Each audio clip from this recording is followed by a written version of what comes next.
sabda na da aka sa hannu za mu iya cire miliyan 70. Miliyan 70? Sama da miliyan 120 ma in dai an sa hannu.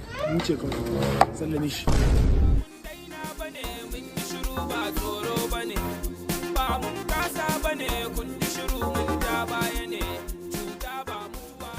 Ina tare da ku a gurin mai shayin nan, naji kuna magana wani business na manyan kuɗaɗe.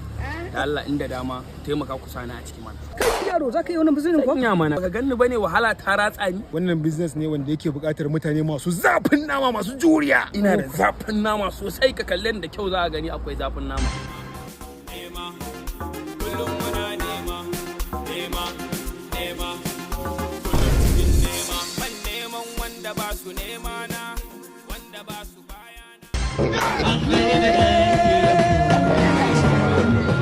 God, I'll take that wine.